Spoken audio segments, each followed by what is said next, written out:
You are so emotional, and the narcissist is no emotional. You are very emotional, and the narcissist is not so much. You are feelings, nothing more than feelings, and the narcissist is completely hollow.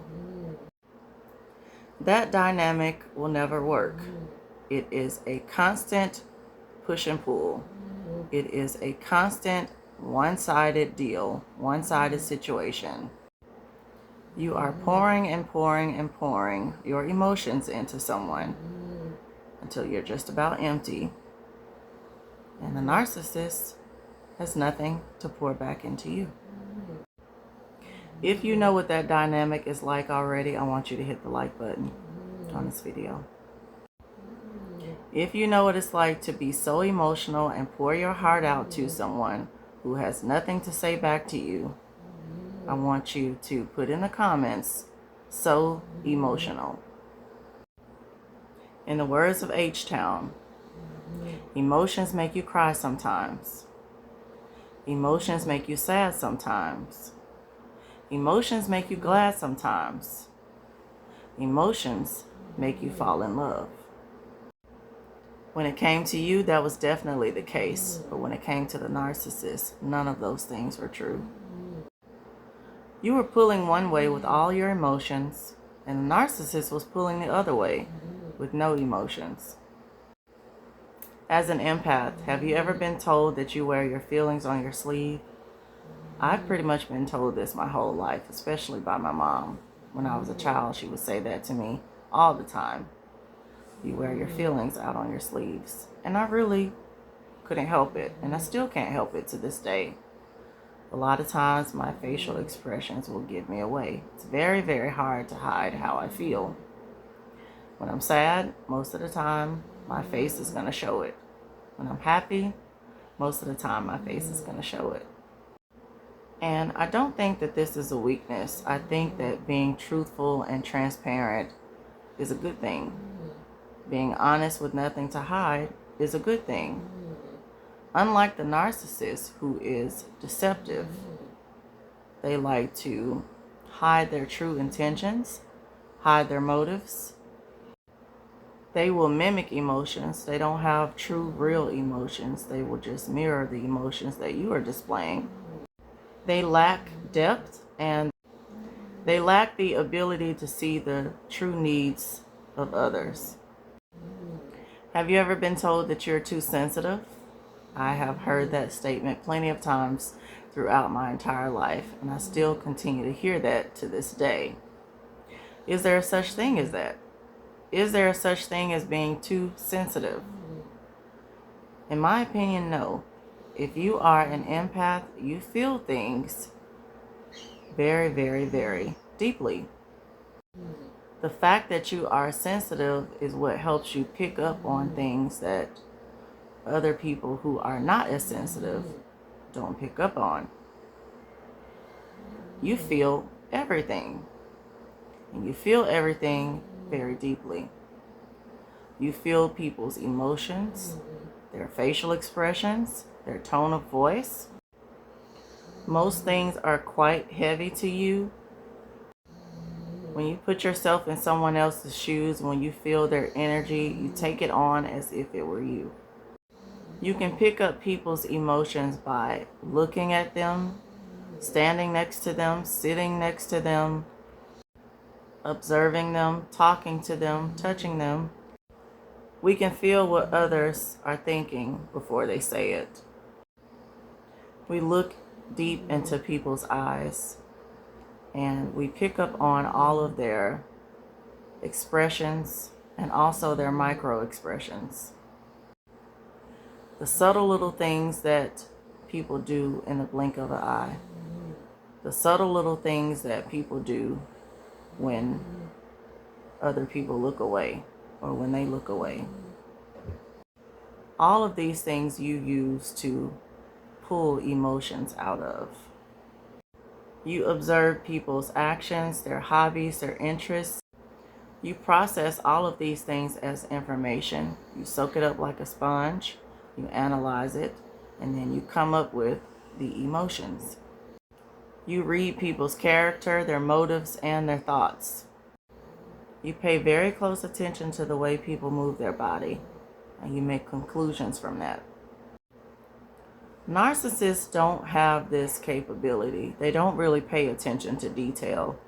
They have a certain agenda in mind. They're coming to manipulate you and milk you and things like that. So they tend to be very surface level. They don't look deeply.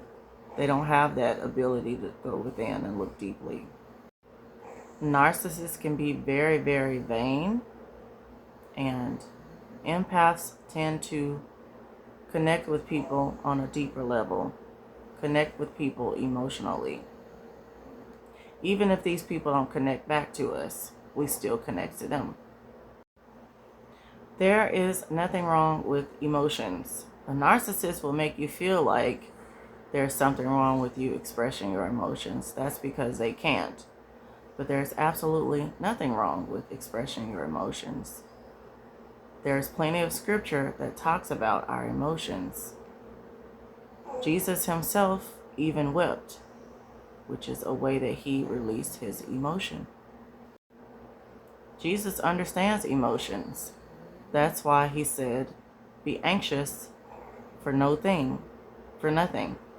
He understands that we can experience anxiety as an emotion. He made us. He understands. Philippians chapter 4, verse number 6 and 7. Be careful for nothing, but in everything by prayer and supplication with thanksgiving, let your requests be made known unto God, and the peace of God, which surpasses all understanding, shall keep your hearts and minds through Christ Jesus.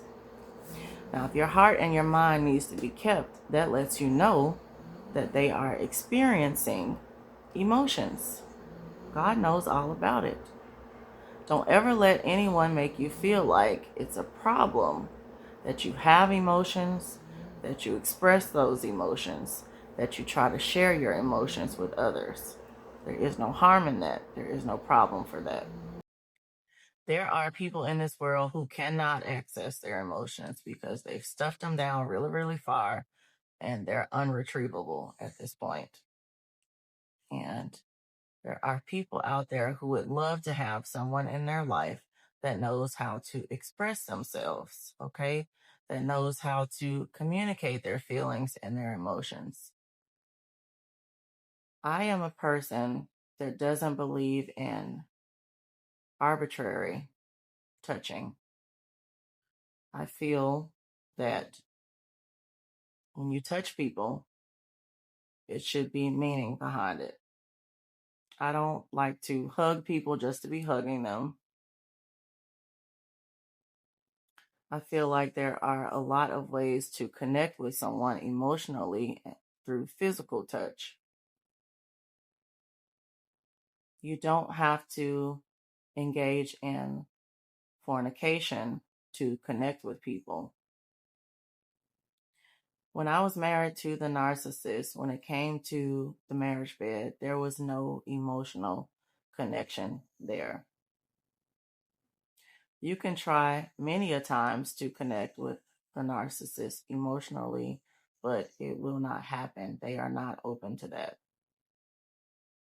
The narcissist can be robotic, mechanical, animalistic when it comes to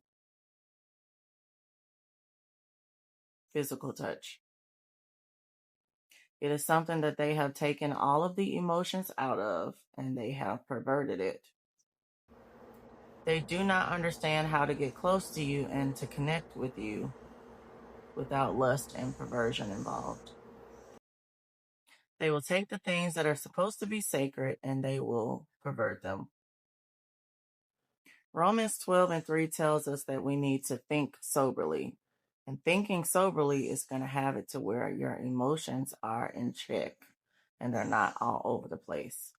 They're in control.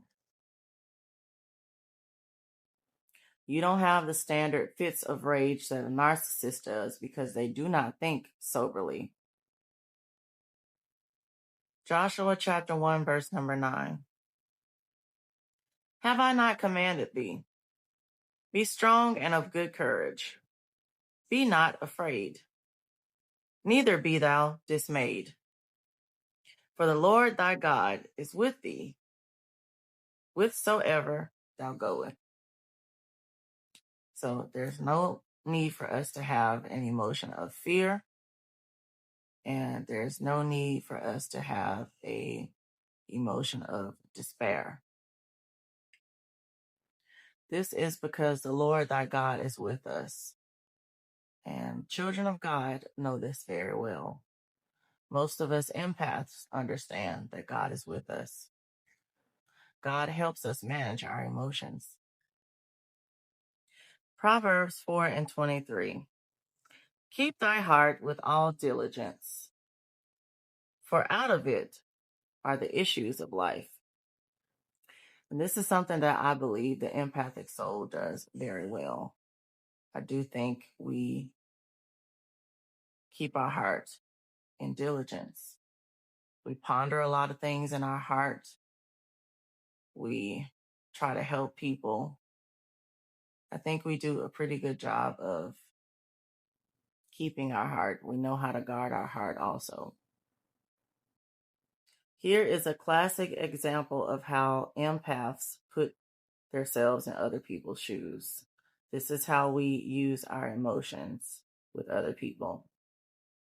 Romans chapter 12, verse number 15. Rejoice with them that do rejoice, and weep with them that do weep. Empaths are known for crying when they see other people cry. It just hits us like a ton of bricks. We feel their tears. If we see somebody cry 9 times out of 10, we're going to cry too. I am the type of person, if I hear somebody else laugh, I will laugh also. If I see them smile, I will smile also. It's just one of those things that we do as empaths. Here is another way that empaths are emotional and express their emotions. 1 Peter chapter 3, verse number 8. Finally, be ye all of one mind, having compassion one of another, love as brethren, be pitiful, be courteous, not rendering evil for evil, or railing for railing. Empaths are known pretty well for turning the other cheek. We don't typically get revenge on people. We do have lots of courtesy that we extend to other people to the point where a lot of times it gets us ran over. We have lots and lots of compassion for other people, endless amounts of compassion. Our heart always goes out to others. This is the total opposite of the narcissist's lack of emotions, where they are completely self-centered. They don't like to do things for other people. They feel like they should get everything and other people should just do for them. Here is a very good one for us empathic souls and our emotions. Ephesians chapter 4, verse number 26. Be ye angry and sin not. Let not the sun go down upon your wrath. Now, empaths can't stand to be at odds with other people. We like to keep the peace. We don't like conflict. We don't like to argue. And so that's definitely who we are. Even when people are yelling and screaming at us, typically we will give them a soft answer after all of that. John chapter 11, verse number 35. Jesus wept. And empaths definitely know what it's like to cry. We cry quite a bit. Cry when our feelings are hurt. We cry when we see other people cry. We cry when things are sad. We cry when people experience loss. We just cry. We cry a lot, actually. We cry even sometimes from being overwhelmed at the emotions of others. We constantly take on and absorb the emotions of other people. Think of your emotions as your light, shining from within, shining onto others. Think of your emotions as the light of love. You use all of your emotions to minister to other people. You use your emotions to help other people. Your emotions are a blessing. Continue to live in your truth. Continue to live in who you are. Continue to process your emotions, feel your emotions, and share your emotions with others.